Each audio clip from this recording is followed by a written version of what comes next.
जय गुरुदेव। और यमराज के सामने जब पेश किया तो वहाँ भी लालच नहीं छोड़ा। पूछा कहाँ जाएगा तो बोल, स्वर्ग जाएगा कि वैकुंठ जाएगा, बोल पहले कहाँ जाएगा, कौन से कर्मों का फल तुझको दिया जाए। अब वहाँ भी कहता है कि जहाँ 10-5 रुपये फायदा हो वहीं भेज दो, वहाँ भी यही कहता है। तब तक मारा यमदूतों ने दिया जब तो कहा बोल जो पूछ रहे हैं, बोल कहाँ जाएगा, क्या चाहता है तू। तो कहा हमको उन्हीं महात्मा के पास भेज दो, उन्हीं महात्मा के पास। महात्मा जी ने कहा था 1 घंटा जो तूने उपदेश सुना है इसका फल तेरा अच्छा रहेगा और उसी फल के अंतर्गत तेरे को मेरे पास वो भेज देंगे। तो भेज देंगे तो जो संत होते हैं, संत रहते तो मनुष्य शरीर में ही, लेकिन उनका आना जाना ऊपरी लोगों का रहता है। ऊपर में बहुत लोग हैं, जैसे आपका ये मृत्यु लोक है, ऐसे सूर्य लोक, चंद्र लोक, ऐसे ही स्वर्ग लोक, वैकुंठ लोक, ब्रह्म लोक, पार ब्रह्म लोक, काल लोक, महाकाल लोक, सतलोक, अलख लोक, अगम लोक, अनामी लोक, बहुत से लोक हैं। ऐसे ऐसे इस तरह जैसे सीढ़ी होती है, ऐसे सीढ़ी की तरह ये सब लटके हुए हैं। ये धरती भी पानी समझ लो कि ऐसे जैसे पेंडुलम लटका रहता है, इसे घड़ी का ऐसे ये भी लटकी हुई, ये भी, ये धरती चलती रहती। यह सूरज और चांद और सितारे तो एक जगह पर, धरती चलती रहती है और जब चलती है तो ऐसी जगह पहुंच जाती है जहाँ सूरज बहुत दूर हो जाता है, तो वहाँ पर ठंडा हो जाता है, वहाँ पर फिर जो और आगे छिप जाता, मतलब धरती के बीच में चीज़ें आ जाती हैं, तो फिर वो अंधेरा हो जाता है। तो ये धरती ऐसे चलती रहती। ऐसे ही ऊपर के जो लोग हैं इसे सब लटके हुए, और यहाँ तो कुछ नहीं है, वहाँ तो खचाखच जीव भरे हुए हैं। उन लोगों में लिंग लोक में लिंग शरीर में है, और सूक्ष्म लोक में सूक्ष्म शरीर में है, और कारण लोक में कारण शरीर में है, और उसके ऊपर जो लोग हैं उसमें सब शब्द रूप में हैं उन लोगों में। तो ऐसे ऐसे सब हैं। अब अभी आप जो नए लोग आए हो, आपके समझ में ये सारी चीज़ें नहीं है। जब बार बार सत्संग सुनोगे तब आपके समझ में आएगा। ये गीता, रामायण, वेद पुराण का पाठ, महाभारत का घमासान जो आप सुनते हो, ये इससे अलग की चीज़ है, ये अलग है। तो ये अभी सब चीज़ नहीं समझ में आएगी, लेकिन आपको मोटी मोटी बातें बता देता हूँ। तो हर लोक में अन्य संतों का आना जाना रहता है, और वहाँ वो अपना स्थान जहाँ भी चाहें वहाँ बना करके बैठ सकते हैं, बैठ जाते हैं। जैसे यहाँ कोई साधु हैं, साधु वेश में घूमते हैं, और साधु कहीं भी अपना बैठ गए और 10-5 इकट्ठा कर लिया, लोग इकट्ठा हो जाते हैं। ये हमारे साथ जो लोग चल रहे हैं, हजारों आदमी हैं ये, और ये जहाँ चाहें जहाँ खड़े हो जाते हैं और ये बोलने लगते हैं कि इनके पास मजमा इकट्ठा हो जाता है, पब्लिक इकट्ठा हो जाती है, इनकी बात सुनने लगती है। ये कोई संत नहीं है, लेकिन ये साधक हैं, साधना करते हैं, ये अपने आत्मा के लिए भी कुछ करते हैं, शरीर के लिए नहीं करते हैं। ऐसे ही संत होते हैं, उनका स्थान कहीं भी बन जाता है, जहाँ भी बैठ जाते हैं वहीं के जीव उनके पास इकट्ठा हो जाते हैं और प्रार्थना करने लगते हैं कि हमको भी लेते चलिए अपने साथ। तो ले तो नहीं जाते, नीचे जब उनकी दया हो जाती है तो उतार देते, जिसको ज़्यादा जिज्ञास देखते हैं उसको नीचे उतार देते। राजा महाराजा के यहाँ जन्म दिला दिया, सत्संगियों के यहाँ जन्म दिला देते। राजा महाराजा के यहाँ तो ज़्यादातर स्वर्ग वैकुंठ वाले आते हैं, शेर साहूकारों के यहाँ स्वर्ग वैकुंठ वाले आते हैं। पूर्ण छीड़े में तो लोग के जब पूर्ण छीड़ हो जाता है तब वो यहाँ ऐसे उतार दिए जाते हैं। लेकिन संतों के जो जीव होते हैं ज़्यादातर सत्संगियों के यहाँ आते हैं, जिनको नीचे उतारते हैं कि जिससे जल्दी से जल्दी उनको रास्ता मिल जाए, नामदान मिल जाए, सदगुरु मिल जाए और इनका कल्याण हो जाए। तो यमराज ने कहा ले जाओ भाई, ले जाओ, देखो कहाँ हैं। तो देखा, उन्होंने कहा ले जाओ, वहाँ पर वो बैठे हुए हैं, मजमा लगाए हुए हैं, सत्संग कर रहे हैं। तो वहाँ पर ले गए यमराज के दूत। तो यमराज के दूत वहाँ कैसे जा सकते, जा नहीं सकते। इसको भेज दिया सेठ को, सेठ गया वहाँ और देखा, प्रणाम किया, महात्मा जी ने इशारा कर दिया बैठ जा, बैठ जा। तो बैठ गया। अब डर के मारे यमराज के दूतों को देख रहा है, क्योंकि यमराज के दूत बोले थे कि जल्दी से जा और वहाँ पर बस प्रणाम करके और फिर तू चला, वहाँ हम नहीं जा सकते, हम यहीं पर खड़े हैं। अब उधर देखता है, अब वो वहीं से आँख दिखाते हैं, और वहीं से हाथ दिखाते हैं और वहीं से मुँह से इशारा करते हैं, डरवाते हैं। तो फिर उठने की कोशिश करता, फिर महात्मा जी से इशारा कर देते हैं, फिर बैठ जाता और घंटों हो गए। जैसे उठने की कोशिश करे डर के मारे, कैसे फिर इशारा कर दे। अब यमदूत वहाँ जाएं कैसे? निराश होकर के लौट आए और बोले यमराज से कि वो तो उठा ही नहीं, उठ ही नहीं रहा है। और महात्मा जी उठता भी है तो इशारा कर देते हैं, फिर बैठ जाता है। उन्होंने कहा जाओ तुम्हारे हाथ से निकल गया वो, अब निकल गया। तो कहने का मतलब यह है कि उनकी दया जब हो जाए, इस तरह से दया संत की हो जाती है, तब तो बचत हो सकती है। और नहीं तो वो हुक्म दे देता है ले जाओ इनको नरकों में डाल दो। अब वहाँ काटे गए, सड़ाए गए, गलाए गए, तपाए गए।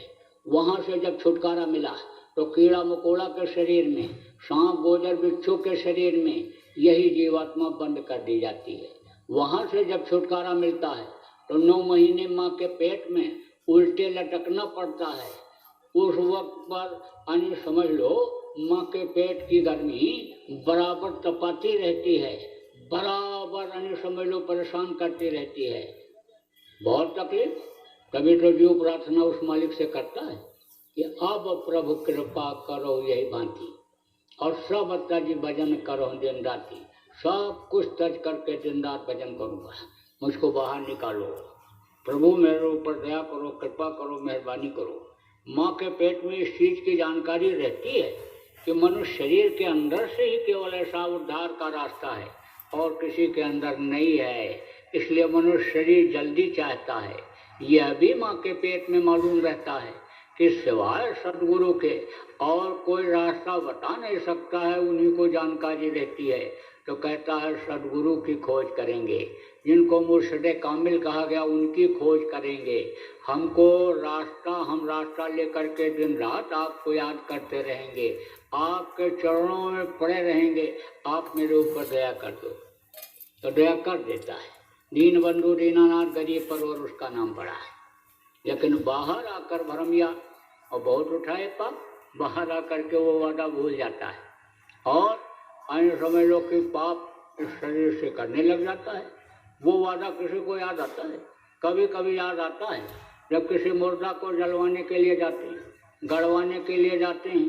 शमशान घाट पर लोग बैठ करके बहुत अच्छी अच्छी बातें करते हैं कि क्या गया बेचारे के साथ, सब कुछ यहीं छोड़ गया, नंगा रह करके, भूखा रह करके धन कमाया, मकान बनाया, बाल बच्चों को पढ़ाया लिखाया, रोजी रोजगार में लगाया, धन पुत्र परिवार मान प्रतिष्ठा वैभव सब कुछ होते हुए कोई भी चीज़ साथ नहीं गई। हंसा अकेले उड़ गया। तो बगल में जो आदमी बैठा रहता कहता है भाई यही हाल सबका होगा, यह मरघट है मरघट, एक दिन सबको बुलाएगा, यहाँ आने से कोई बच नहीं सकता है। तो तीसरा कहता है भाई इसीलिए तो कहते हैं कुछ वहाँ के लिए भी करो। अरे भाई गर्भ में तो वादा किया ही था कि बाहर निकल करके भजन करेंगे। अब नौजवान बैठा सुनता रहता है, कहता बात तो सही है, किताबें कभी गलत हो नहीं सकती और संत महात्मा कभी गलत उपदेश किसी को देते नहीं हैं, वो तो परमार्थ के लिए दूसरों के लिए ही आते हैं। तो भाई वो लोग भी यही कहते हैं, लेकिन अभी तो हमारी गृहस्थी कच्ची, बच्चे छोटे छोटे, घर मकान बना नहीं, कहाँ से भाव भक्ति हो पाएगी। गृहस्थी में सेट कर लूँ तो फिर इसी काम में लग जाऊंगा। तो आप सोचो गृहस्थी आज तक किसी की सेट हुई? किसी की नहीं हुई। और इस भूल और भ्रम के देश में कहता है मैं क्या करूं, गृहस्थी हमको नहीं छोड़ रही, ये घर की माया नहीं छोड़ रही। अरे माया घर की नहीं छोड़ रही कि आप माया को नहीं छोड़ रहे हो, गृहस्थी आपको नहीं छोड़ रही कि आप गृहस्थी को नहीं छोड़ रहे हो। यह तो आप अपने से पूछो। भूल और भ्रम में जैसे तोता फंस जाता है इससे फंसे हुए हो। तोता कैसे फंसता है? तोता पकड़ने वाले क्या करते हैं, फलदार वृक्ष पर से यानी उसी के रंग का चरखी बांध करके लगा देते हैं।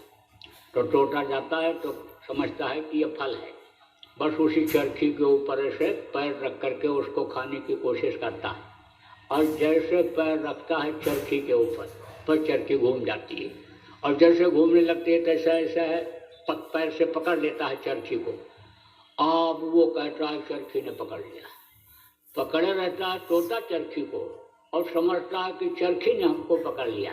ऐसे ही वो बड़ा रहता है, लटका रह जाता है, ऐसे ही लटक गए, न इधर के रहे न उधर के, आधार में लटक गए। तो अब आप ये समझो कि गृहस्थी आज तक किसी की सेट ही नहीं हुई और इसी में जिंदगी ऐसे खत्म हो जाती जैसे पानी केरा बुदबुदा, आसमानुष की जात और देखत ही छिप जाएंगे जो तारे परवार। रात को देखो, अभी रात जैसे होगी आसमान में तारे दिखाई पड़ेंगे लेकिन सवेरा होते ही छिप जाएंगे। पानी बरसता है, पानी में बूंदें गिरती हैं, बुलबुले निकलते हैं, लेकिन देखते देखते बुलबुले खत्म हो जाते। इसी तरह से मानो इंसान की जिंदगी खत्म। आखिरी वक्त पर न कोई अंग्रेजी, न कोई हिंदी और न कोई उर्दू फारसी काम आता है और न यह धन दौलत पुत्र परिवार यह काम आता है और यह शरीर भी काम नहीं आता, ये छोड़ जाता है। तो आप ये बातें आपको इसलिए याद दिला रहा हूँ कि मनुष्य शरीर दोबारा फिर जल्दी आपको मिलने वाला नहीं है, क्योंकि कोटि जन्म जब भटका खाया और तब यह नर्तन दुर्लभ पाया। यह जो धार्मिक ग्रंथ हैं उनमें जो चीज़ें लिखी हुई हैं यह सब अनुभव के आधार पर उन्होंने लिखा था, ये कभी गलत नहीं हो सकती।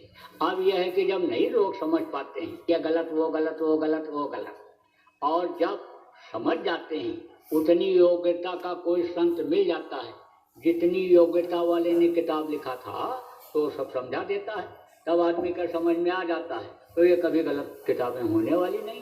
तो किताबें जब गलत होने वाली नहीं है तो अब आप ये समझ लो कि भटकना पड़ेगा ही पड़ेगा। तो आप समझो आपका ये समय जो है वो यानी जो जीने का है वो एक एक दिन खत्म होता जा रहा है। सांसों की पूंजी ये जो दिन रात आ रही ये काटते काटे चले जा रहे हैं, जैसे चूहा कहीं लग जाता है और अंदर अंदर सब खोखला कर देता है, पता नहीं चलता है। जैसे गेहूं के अंदर कीड़ा अंदर घुस जाता है जिसको घुन कहते हो, अंदर अंदर सब खा जाता है। बाहर से देखने में तो साबुत दिखाई पड़ता, लेकिन ऐसे हाथ से दबाओ तो पिचक जाता है, उसका अंदर का तत्व सब खा जाता है। ऐसे ही ये दिन और रात जो आ रहे हैं यानी वो समझ लो उम्र को काट करके खाते चले जा रहे हैं और बस आप एक दिन इन सब कुछ छोड़ करके चले जाओ। तो अब किस लिए यहाँ पर इस धरती पर उतारे गए, किस लिए आप पैदा किए गए, इसको आप समझो। इसलिए पैदा किए गए कि दोबारा फिर इस दुख के संसार में ना आना पड़े, क्योंकि यह है दुखों का संसार। यहाँ कोई सुखी है, कोई नहीं सुखी। इतने आदमी आप बैठे हो, कोई ये नहीं कह सकते हो कि हमारे घर में बीमारी नहीं आई या हम बीमार नहीं हुए। और कुछ घरों में तो बराबर बीमारी बनी रहती है। इनसे पूछो या न बताऊं तो हमसे पूछो, हम बता देंगे कि इनके घर में कोई न कोई बीमार ही रहता है। लड़ाई झगड़ा के लिए कोई ये नहीं कह सकते हो कि हमारे घर में लड़ाई झगड़ा नहीं हुआ आज तक। लड़ाई झगड़ा होता ही रहता है। बुढ़े न लड़े, जवान न लड़े तो लड़के ही लड़ते रहते हैं। और कुछ घर ऐसे हैं जिनमें रोज कुछ कुछ होता रहता है, न चाहते हुए भी। यानी आदमी बोल जाता है, औरत बोल जाती है और झगड़ा हो जाता है। तो ये दुखों का संसार है। जिसके पास नहीं है वो तो रो ही रहा, और जिसके पास ज़्यादा है वो ठीक से रख नहीं पा रहा है। नींद की गोली खा रहे हैं सेठ लोग, तब नींद आ रही, और वो भी जब ज़्यादा 99 के चक्कर में पड़ते हैं। 99 का चक्कर जानते हो? एक सेठ के बगल में एक गरीब परिवार रहता था, तो सेठानी जब खा पी करके खाली हो जाती तो आती वहाँ बैठती बाहर, और वो पड़ोसी आ जाती गरीब आदमी, तो पूछती तूने क्या बनाया? तब वो कहती थी आज हमने पुआ बनाया। अब फिर कभी पूछती तो कहती कभी मैंने खीर बनाया, कभी कहती हलवा बनाया, कभी कहती कि घी में रोटी और तोड़ करके और उसमें बोरा डाल के और खा लिया। तो शाम को जब सेठ आता, सेठ एक दिन जब आया तो कहा देखो हम लोग तो सादा खाना खाते हैं, दाल चावल रोटी सब्जी यही खाते हैं, और देखो ये पड़ोसी गरीब आदमी और रोज बढ़िया पुआ पकौड़ा माल खाते हैं ये। तब उन्होंने कहा ये 99 के चक्कर में नहीं है, और हम लोग 99 के चक्कर में। तो सेठानी ने कहा 99 का चक्कर क्या होता है? तो कहा कि तुझको बता दूंगा। तो कहा नहीं बता ही दो ना। तो कहा अच्छा तो तू ऐसा कर कि 99 रुपया, उस समय चांदी के रुपए चलते थे, कहा 99 रुपया की पोटली तू बांध ले और बांध के धीरे से जा उसके आंगन में फेंकिया रात को ही, तो तुझको पता चल जाएगा 99 चक्कर क्या होता है। फेंक दिया तो जब सुबह उठी झाड़ू लगा रही थी तो पोटली मिल गई चांदी की रुपयों की। खुश हो गई तो गई तो गिन ना पावे। तब तक उसका आदमी जगा तो उसने जो है 10 रुपया ऐसा रख करके गिना। तो कहा कि ये 10 10 2 90 तो 10 कर रखा और एक में 1 रुपया कम था। तो जोड़ा दूसरे से किसी से पढ़े लिखे से पूछा तो कहा टोटल 99 हुआ। तो कहा अच्छा 99 हुआ। तो कहा 99 रुपया हमको मिल गया, इतना रुपया मिल गया। तो देखो मालिक ने दिया, भगवान ने दिया। कहते हैं देता है तो छप्पड़ फाड़ के देता है। उस समय 99 की कीमत थी, रुपया पैसा की कीमत उस समय बहुत ज़्यादा थी। अनाज तो खूब था लोगों के यहाँ, लेकिन रुपया नहीं हुआ करता था। कहा 99 दे दिया, छप्पड़ फाड़ के दिया। अब उसको बहुत संभाल के रख लिया। तो कहा देख अब जो है 1 रुपया और जोड़ दिया जाए तो 100 हो जाए। तो कहा तब क्या किया जाए? तो कहा चटनी रोटी खा लिया जाए।